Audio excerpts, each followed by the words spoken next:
मैं भगवान का साक्षात्कार करूंगा, उनसे वरदान मांगूंगा कि मुझे सबसे श्रेष्ठ पदवी की प्राप्ति हो। चले, भगवान नारद जी मिले।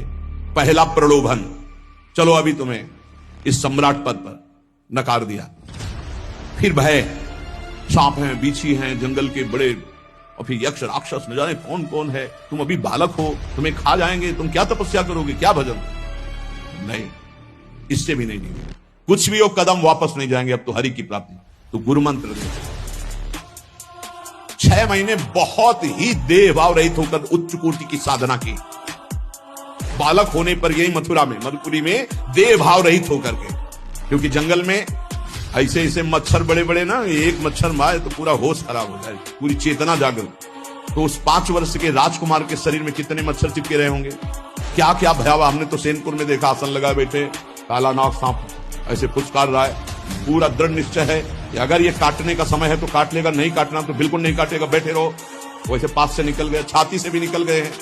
निश्चय है कि अगर काटना है काट। सैकड़ों बिच्छू कभी ऐसे डंक नहीं मारा। और अगर काटना हो, मारना हो ना, तो बढ़िया महल में बैठे हो तो वहां जाके काट लेंगे। ध्रुव जी अपनी निष्ठा से कभी नहीं विचलित हुए।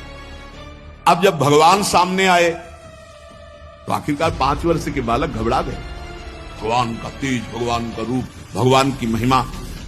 भगवान मुस्कुराए, कृपा दृष्टि से देखे, बल मिला, भगवान को देख पा रहे हैं। अब मन में आया कि मैं स्तुति कैसे करूं, क्योंकि कोई ज्ञान तो है नहीं। भजन किया, भगवान की प्राप्ति हो रही, लेकिन अब कोई ऐसा ज्ञान तो है नहीं जिससे भगवान का स्तवन करे।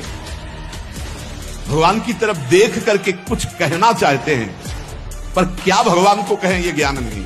तो भगवान ने अपने ज्ञान स्वरूप शंख का गुरु जी के कपोल पे स्पर्श करा दिया। तो भगवान कह रहे, ज्ञान तो मेरी कृपा से होता है। अभी पीछे इस श्लोक में भगवान ने कहा, तेसाम मेवानुकंपार्थो महमक ज्ञानजम तमहा नासयाम्यात्म भावस्थो।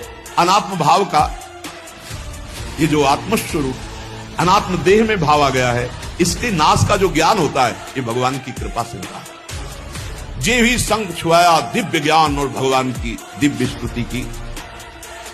तो ये देखा जाता है कि भगवान की कृपा से ही साधक में दिव्यता आती है, दिव्य ज्ञान आते हैं। पर प्रयत्न अपना होना चाहिए। प्रयत्न था तभी तपस्या में आए, नहीं तो प्रलोभन में फंस जाते या भय में डर जाते।